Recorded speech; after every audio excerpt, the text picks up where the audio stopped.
একটি দামি কালো গাড়ি ধুলো উড়িয়ে গ্রামের রাস্তায় থামে। আরমান গাড়ি থেকে নামে, পরনে দামি পাঞ্জাবি। আয়ান গাড়ি থেকে নামতে গিয়ে কাদা দেখে থমকে দাঁড়ায়, আয়ান, বিরক্তি নিয়ে। উফ dad, what is this? Look at my shoes, সব কাদা লেগে যাচ্ছে। কেন আমরা এখানে আসলাম?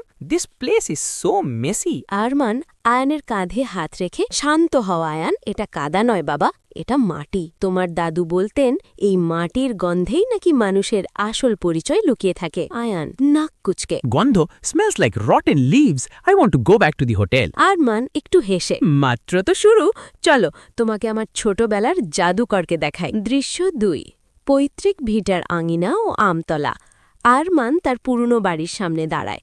একসময় তার বন্ধু কালাম হন্তদন্ত হয়ে ছুটে আসে। কালাম চিৎকার করে, আরমান, ওলে আরমান, তুই শেষ পর্যন্ত আইলি। আমি তো ভাবছি বড় ইঞ্জিনিয়ার হইয়া আমাদের মতো ছোট লোকদের বুইলেই গেছে।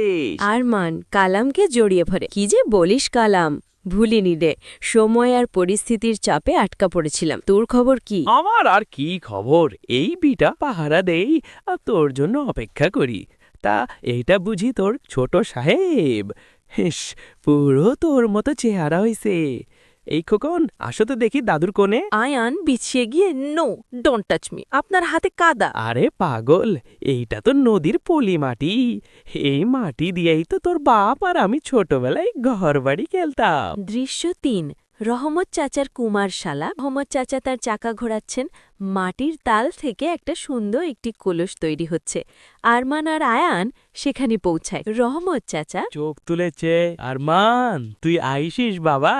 তোর বাপ মরার আগে আমারে একজোড়া মাটির প্রদীপ বানাইতে বলছিল রহমত ভাই, আমার আরমান যখন ফিরব ওর অন্ধকার জীবনে এই প্রদীপ জ্বালায়ে দিয়েন। আরমান চাচা, প্রদীপ তো জ্বালাতে পারিনি, উল্টো শহরের ঝলমলে আলোয় চোখ ধাঁধিয়ে গিয়ে নিজের ঘরই চিনতে পারছি না। শহর তোমারে টাকা দিছে বাবা, কিন্তু শান্তি দেয় নাই। এই যে দেখো আমার চাকা, এটা ঘুরলে জীবন ঘুরে। দাদু ভাই, এদিকে আসো তো, দেখবা জাদু মন্ত্র। আয়ান কৌতূহলী হয়ে কাছে আসে। রহমত চাচা দ্রুত হাতে মাটির চাকা থেকে একটা চমৎকার ছোট ঘোড়া বের করে আনলেন। আয়ান বিস্মিত হয়ে, wow, how did you do that without any battery? Rahmat চাচা এইটা মাটির জাদু দাদু ভাই। তোমার শহরের প্লাস্টিক খেলনা তো ফ্যাক্টরিতে মেমোরি কার্ড দিয়া চলে, আর এই পুতুলটা আমার মনে টান দিয়া চলে। ধরো এটা। আয়ান দ্বিধা নিয়ে হাত বাড়ায়। মাটির স্পর্শে ওর মুখে হাসি ফোটে। Dad, it's so cool, it's like motionless magic.